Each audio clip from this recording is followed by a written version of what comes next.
Welcome, one and all, to the Hammer Territory Podcast. My name is Shawn Coleman. Hope wherever you are and wherever you are listening, hope that you had a great weekend, whether or not that was influenced by the Speedway Classic. I hope that you had many other things that at least were better than whatever experience the Speedway Classic was.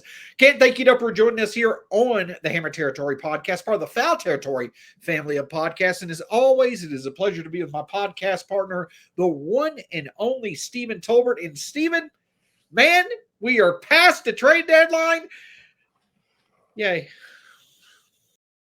Yeah, what's up, buddy?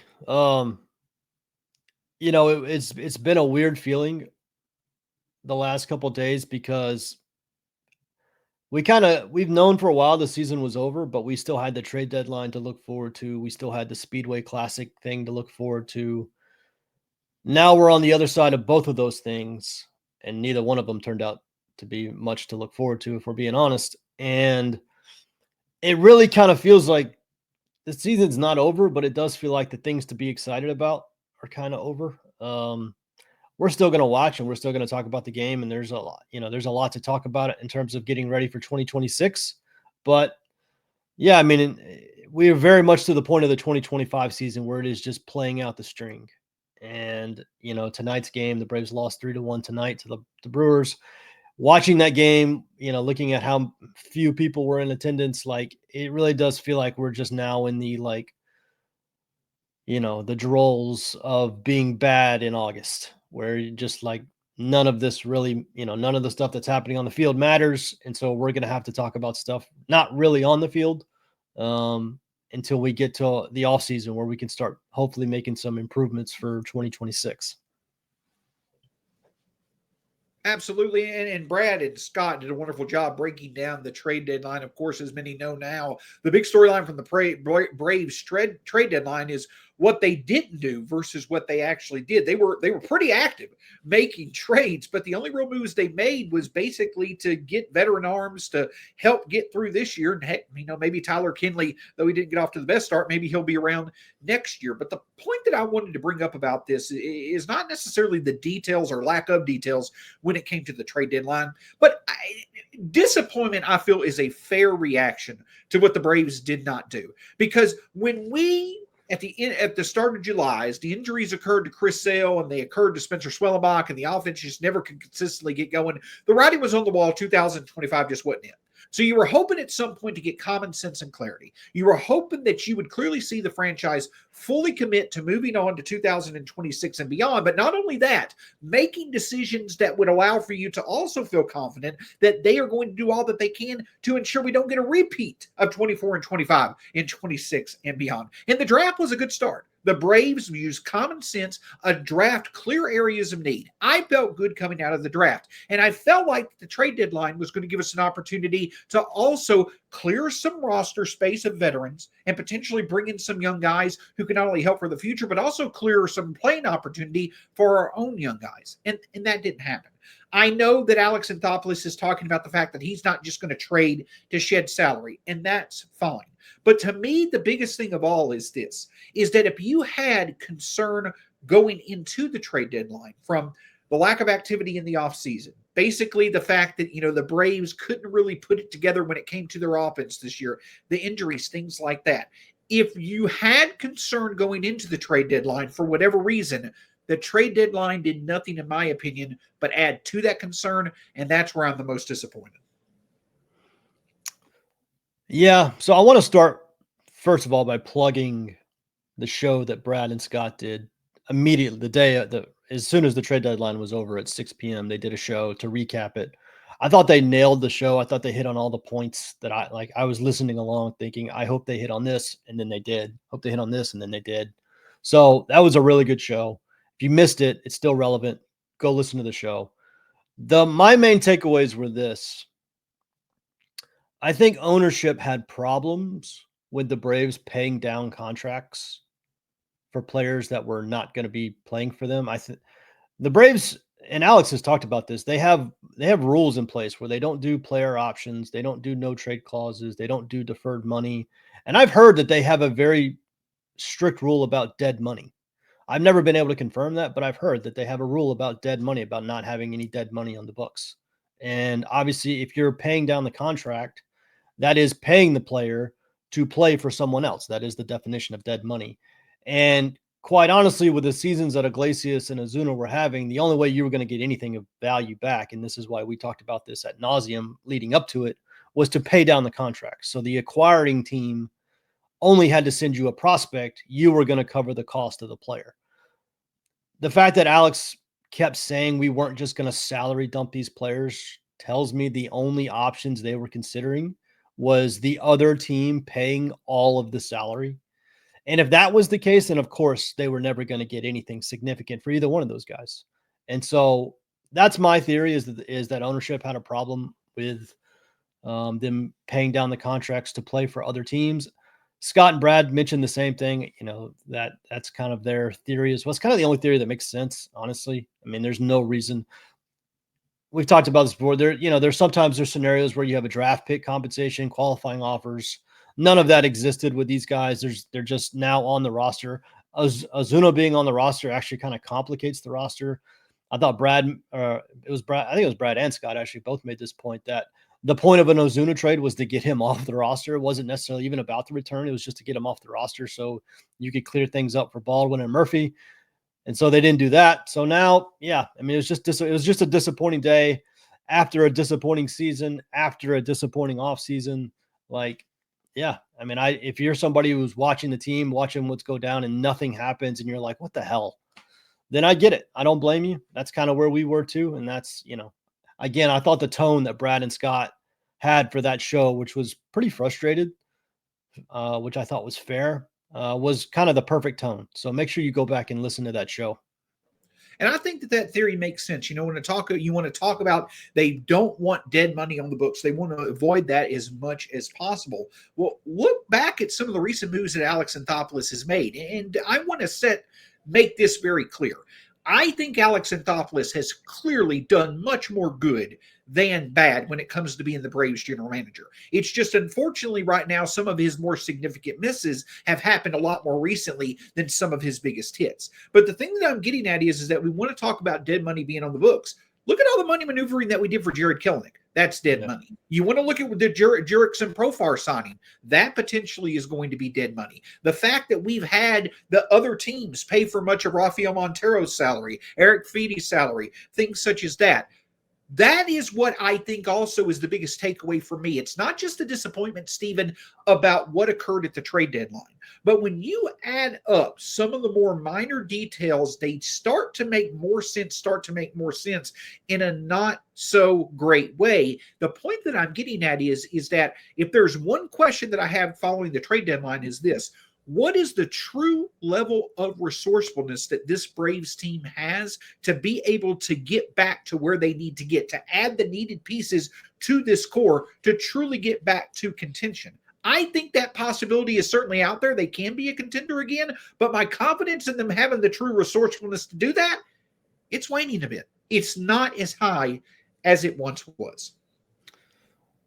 And listen, if they're already having money troubles, if that is the reason that we saw the offseason that we saw, or we saw the trade deadline that we saw, the last 2 months of this season are not going to help. Because, I mean, if you watch the game tonight, now listen, it was raining, school starting back. There's a lot of reasons why attendance wasn't great tonight. But let's be honest, the team is terrible. The team is like 16 games back. Their season's over.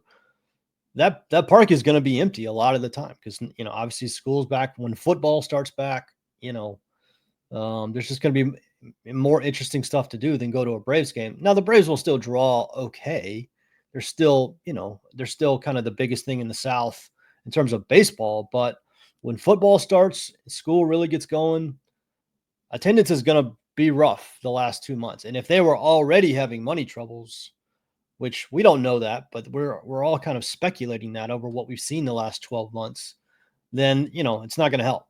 And so, there's going to be a sharp eye, specifically from this podcast, about what the money situation looks like when we get to the next offseason and what payroll looks like going into next year, because the indicators of the last 12 months would show that they're dialing back, that they're rolling back payroll.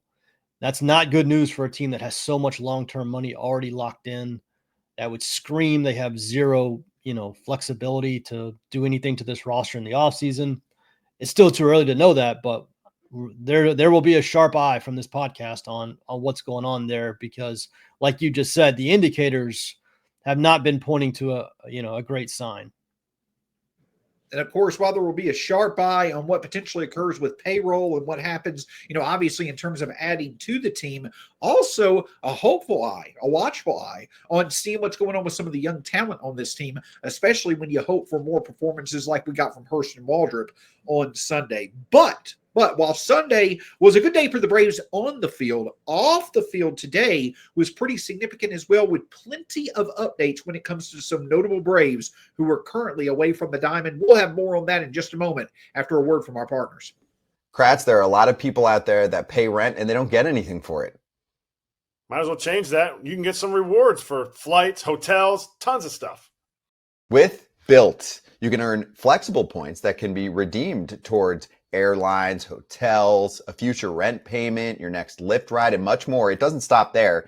Built is about making your entire neighborhood more rewarding. You can dine out at your favorite local restaurants and enjoy experiences just for Built members every month. They're turning a monthly expense into an opportunity to earn rewards and discover the best that your neighborhood has to offer. Your rent is finally working for you. Earn points on rent and around your neighborhood, wherever you call home, by going to joinbuilt.com/foul. That's joinbilt.com/FOUL. Make sure to use our URL so they know we sent you. joinbuilt.com/foul. Go for it. So, of course, Stephen, there are plenty of Braves here recently, unfortunately, have experienced the injury bug, some more long-term than others. But today, as Brian Snitker met with the media, there were some clear updates that he wanted to give, some good, some not so good, what have you. But the thing is that we've got more clarity now when it comes to several Braves. So let's start with the position players, and obviously the most notable one, which of course is Ronald Acuna Jr. And the good news is that may be the most positive update. It was revealed today that Ronald Acuna Jr. is basically day to day until he's pain free. Now, when I hear that, I'm grateful. I'm thankful that that is where we are. It wound up being a minor injury. With that being said, I don't want him to return until we get to the point of knowing that he's 100% healthy, and then take another 2 weeks after that, and then he can return. I want him to come back this year. I think that helps out, especially when it comes to the on-the-field product this year. It's good news to see that he possibly could be returning sooner rather than later, but the Braves also have every reason to be as cautious as possible. Yeah, that was, one of the bigger takeaways. Alex did his post-trade deadline press conference, and obviously there was nothing to talk about because they didn't do anything on the trade deadline.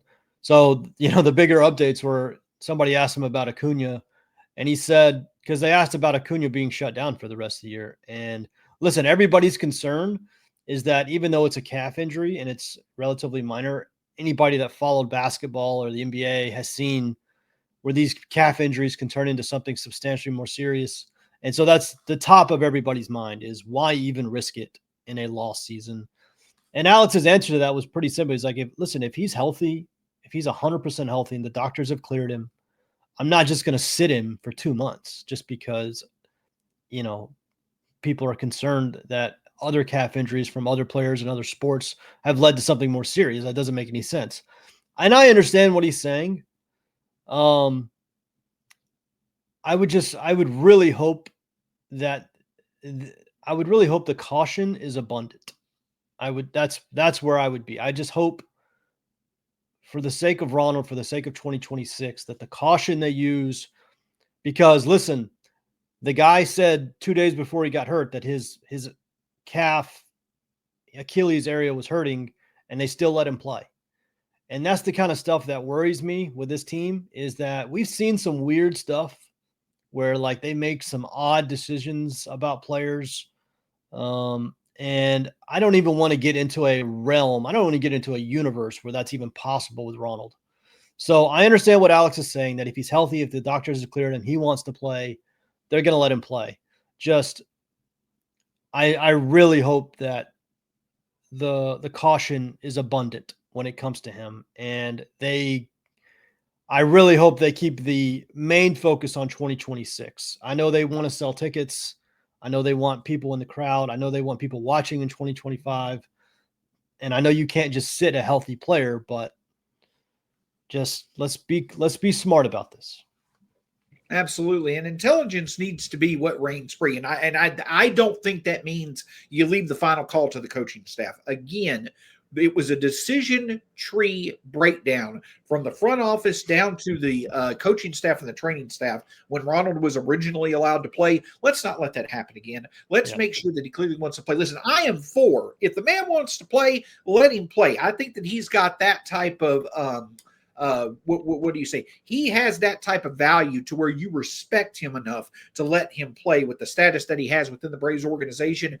But with that being said, his future is your future. The single biggest factor in the Braves' fortunes moving forward is the health of Ronald Acuna Jr., and so they need to make sure that that is priority when it comes to him coming back. While we potentially could see Ronald back sooner rather than later, it doesn't seem like that's the case when it comes to Austin Riley, unfortunately. Austin Riley, of course, yesterday, just a mere matter of days after coming off the IL due to an abdominal injury, he's back on the IL once again with an abdominal injury, possibly aggravating it in that chase down, which was an awesome play with him and Ellie De La Cruz.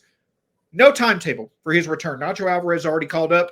I'm fine with it, Stephen. What I mean by that is this: give Riley the ability to be able to heal fully, just like Acuna Jr. I'm fine with Riley taking time to get back to healing. The one thing, though, that I also will say, Austin Riley right now, there's much more concern with him and him going forward than I thought there would be even a year ago. I certainly hope that he gets back to being healthy as soon as possible, and it would be great to see him healthy and finishing the year strong.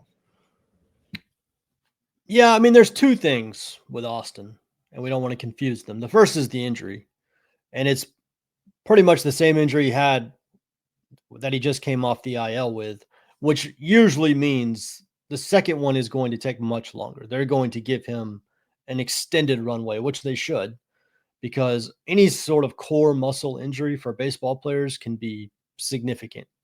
And even if it's not significant now, if you don't give it the proper rest, it can become more significant. You could tear an oblique, for instance. So my guess is now that he's re-aggravated the exact same injury for a second time and is on the IL almost immediately after coming off the IL for the same injury, we're probably not going to see Austin for a while, probably 2 or 3 weeks, maybe 4 weeks. It's not guaranteed that he'll be back. I would be surprised if he didn't come back at all this season, but they're going to give him a lot of time. So that's the first thing, is the injury. You got to get him healthy. And then outside and above that is the performance of Austin Riley. And listen, this has been a bad year for him. Yeah. I mean, a 104 WRC plus from a guy that's supposed to sit in the middle of your order and be a massive run producer is a pretty big failure, to be quite honest. And I know he's dealt with some injuries, but like even when he's been healthy, he has not been the same guy. The walk rate has gone way down. The strikeout rate has gone way up. The power has gone down. If you look at his slugging percentage the last 4 years, it is trending in a really scary direction. For a guy who's built on, let's be honest, Austin Riley's built on power. Like his entire profile is built on power. He is not a big on base guy. He's never going to be like, I'm going to have all my value be in defense and base running kind of guy. Like his value is hit the ball over the fence and doubles and homers and slug, a 500 slugging percentage in the middle of your order. That's what the whole reason they gave him that contract was to be a 500 slug guy in the middle of their order. Like if you want to reduce it down to one number, that's it. They wanted him to be a 500 slug guy in the middle of their order. And he has not been that. And it's concerning because, Riley's deal and Brad and Scott talked about this last night. Riley's deal is the one that outside of maybe Strider has the most risk just because of how long it is. He's got like 8 more years left on this deal at $22 million a year. Like him not being what you hoped he would be is a big deal for Atlanta. And if you look at his numbers since he signed that extension in July of 22, they are a market drop from what he was before he signed the extension. And that is concerning. And so, yes, like I think it's fair to say the number one reason the Braves were as bad as they were before all the pitching injuries was their offense. And I think the number one, I don't know if the number one reason, but one of the main reasons the offense struggled the way it has for so much of the year is mainly because Riley and Ozuna just were not the same hitters that we expected them to be. Michael Harris played a role in that. Ozzie played a role in that. Profar getting busted with PEDs and left field being a zero obviously played a big role in that. But Riley and Ozuna not being the hitters that the Braves expected them to be this year is a big part of why they are where they are right now. And Ozuna's deal is up, and Riley's has got 8 more years at a lot of money. So this is a big deal, and they're going to, 2026 is going to be a massive, massive year for Austin Riley. Absolutely. Going from 3 straight top 7 MVP finishes in 2021, 2022, and 2023 to where, you have just a slightly above average production at the plate, along with the fact, and I know that the injuries have been more freak or one-off injuries than they are just, connected to one another, but you're also going through now 2 games where Riley may miss 40 plus games, or 2 years in which Riley may miss 40 plus games each year. Again, multiple reasons to be concerned. There very much is the possibility that Austin Riley will bounce back. But when I say that Ronald Acuna Jr. is the biggest factor in the Braves becoming a true contender, once again, the biggest swing factor to them getting there as soon as possible is Austin Riley regaining his form as well. Stephen, I also want to talk about the fact that there were some notable updates when it came to the pitching side of things. Chris Sale has been throwing bullpens. He could be back sooner rather than later. It was also updated that Ronaldo Lopez actually played catch as well. There could be a possibility he could be back. I don't necessarily know if that's the case, but when it comes to those veteran starters who likely will be back at some point this year potentially, it's good to hear that both Sale and Lopez are both at least going through some baseball activities. Be interesting to see what their development will be as we move forward through the rest of the season. Yeah, I put these in different camps. Sale, I was never really, he broke a rib. It's not like an arm injury where you're like, what's the long-term prognosis? He just broke a rib. Once the bone heals and, the pain goes away, he's fine. So the fact that he's progressing is good. I'm sure he wants to get back out there before the season's over. I'm sure it'll give the Braves some clarity going into 2026 to see him pitch. So I'm not really worried about him. Lopez, I'm worried about because, obviously it was a shoulder. He was shut down for like 3 or 4 months.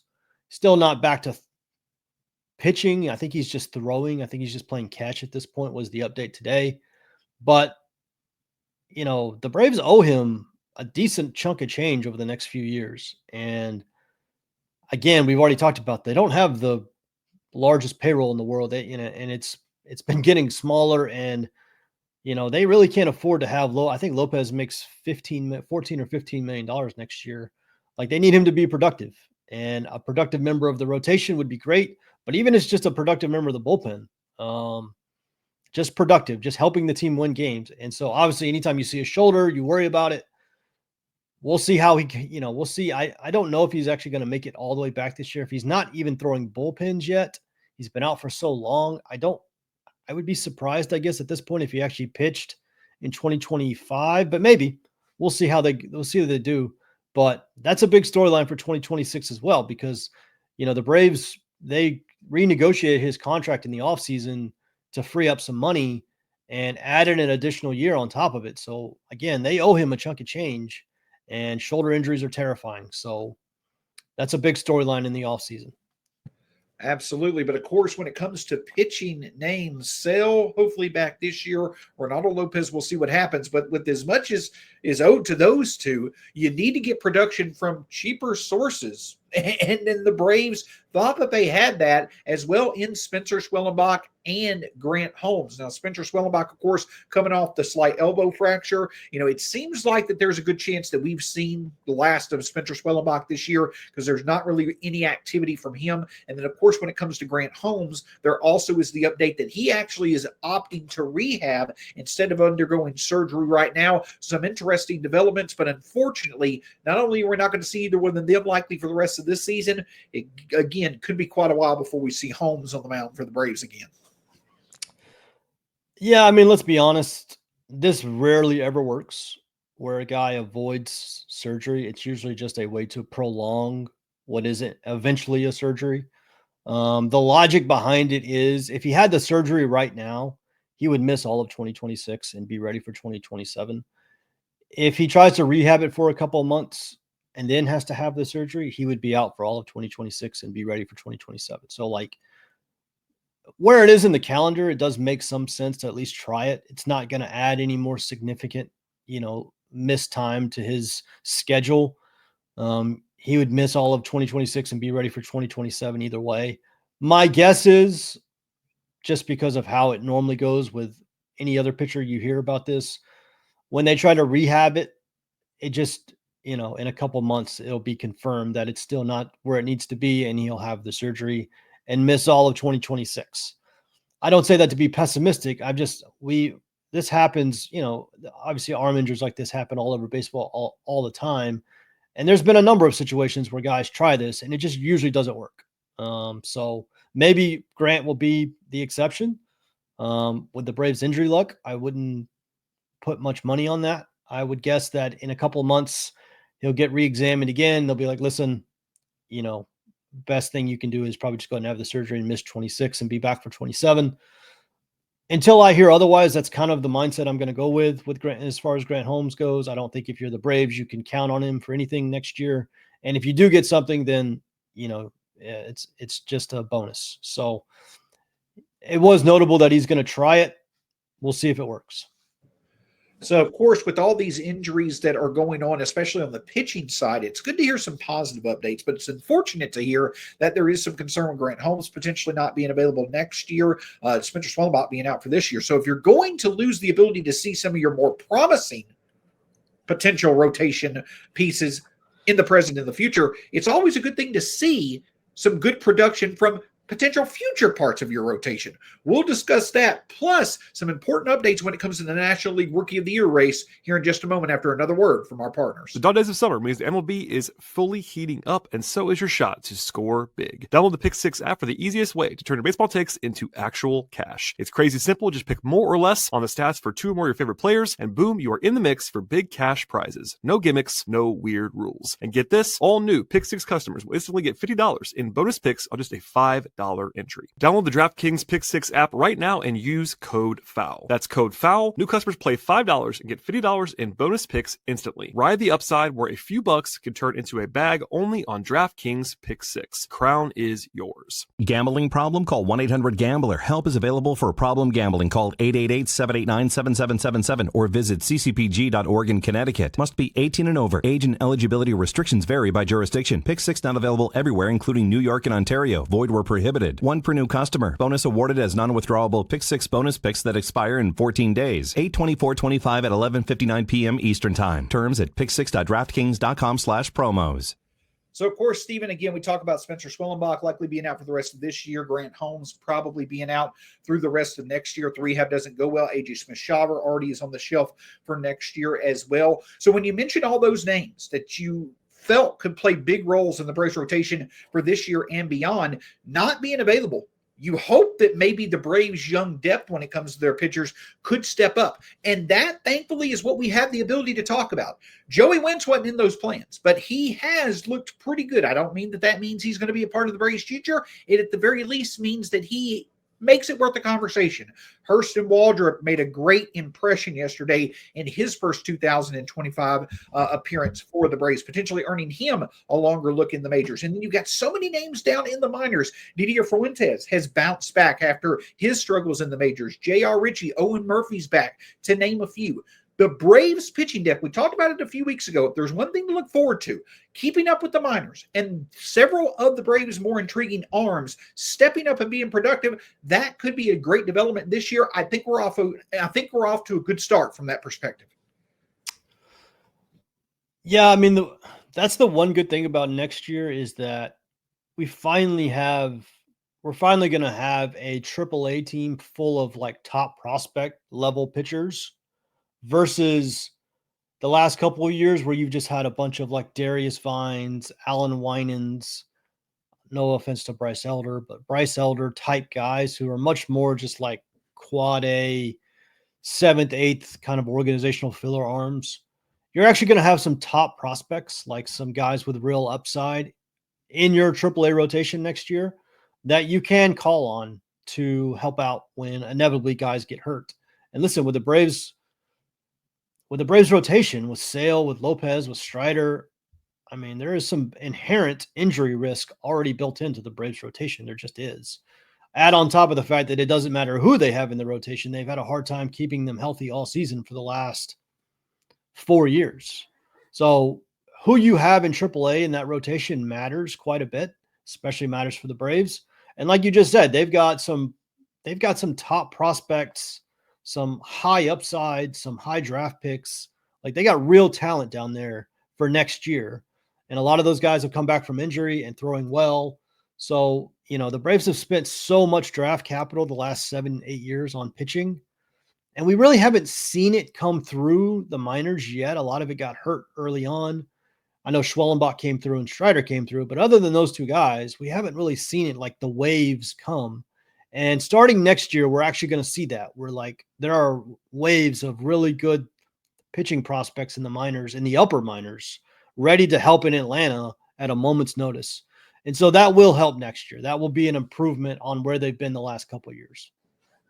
Absolutely. And you want to talk about arms that are, it's great to see and are kind of taking the league by storm.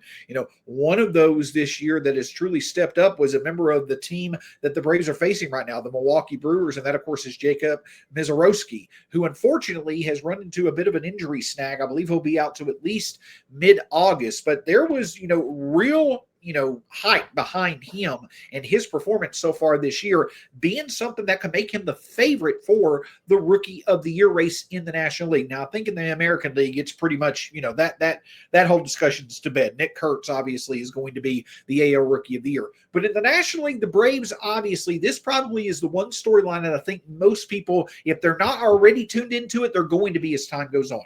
Drake Baldwin is and clearly deserves to be the favorite in the National League Rookie of the race right now. And of course, there's a double meaning there for the Braves. Not only would it be great to see him win Rookie of the Year, but if he does, there's that extra draft pick in what could be a very good 2026 draft where the Braves already are likely going to have a high pick. But that doesn't mean with this injury to the Miz that this race is all but wrapped up, because the Brewers themselves have a few guys who could play a part in that. Isaac Collins just won NL Rookie of the Month. This race by no means is over. Baldwin has stayed pretty consistent. But the thing is that I feel like now is really the time for Baldwin to step on the gas. I give the Braves credit. They're playing him nearly every day. They're putting him in the middle of the order. They're giving him every opportunity. Now's the time for Drake Baldwin to step up. And if he can, that'll be another wonderful development for this year and beyond, obviously. Yeah, the thing you hope doesn't happen is that he starts getting knocked because the team isn't very good, and the Brewers have some guys that are contributing to a team that's going to the playoffs, may win the division. It's not Drake Baldwin's fault that the team sucks. He's done everything you can expect of him. It is a very good sign that Snit came out the other day and said Baldwin's going to play most days. I think that's what everybody's been looking for. And listen, now it's on Drake to go out and wrap this reward up. He probably needs another really hot streak to solidify it. I know he's the favorite right now, especially like you said with Mizorowski going out from Milwaukee. He was kind of the guy that I don't want to say was chasing Drake, but I think had the best chance outside of him. You kind of have to have a little buzz about your name for Rookie of the Year. Like you just said, Isaac Collins just won Rookie of the Month. But listen, he's a 28-year-old outfielder from Milwaukee that most people have never heard of before. I don't know if he's going to be a serious contender against Drake Baldwin, but maybe. You don't want to leave it to chance. It would be lovely to watch Drake Baldwin go on a crazy streak here the last, 2 months and just put this thing on ice. Getting an extra draft pick, not just an extra draft pick, but a pretty high draft pick, which adds to your bonus pool, which is a massive part of all of this. MLB draft is very different than other drafts. How much money you have in that bonus pool is almost as important as the number of picks you have. So you get more money.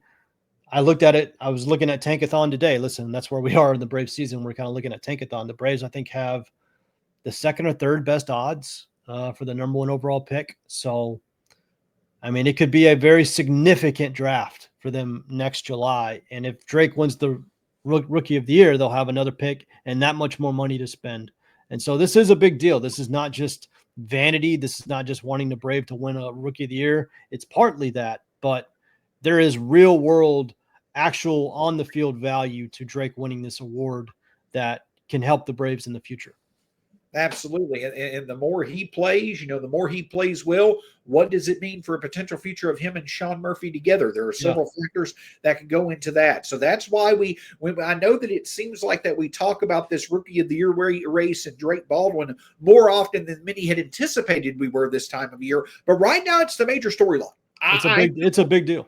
Yeah, that's probably the most positive yet also important storyline for the remainder of this season for the Braves is the performance of Drake Baldwin. I'm not in any way, shape, or form meaning that more pressure should be put on the kid. He's done excellent in the pressure that he's already faced. But if he can get the job done, that not only can mean a lot for him, but also the team as well. So it'll be quite interesting to see. Certainly something we're following as time goes on. Steven, do you have any more for us as we wrap up this edition of the Hammer Territory podcast? No, just I want to say we really appreciate the support. It's obviously been a disappointing year, and we're going to cover it all the way through the end. No matter what happens, we're going to get it all the way to the end of the season. Then we're going to cover the off season, and then it's on to 2026. But the support that you guys have showed the show has really maintained itself through the entire year.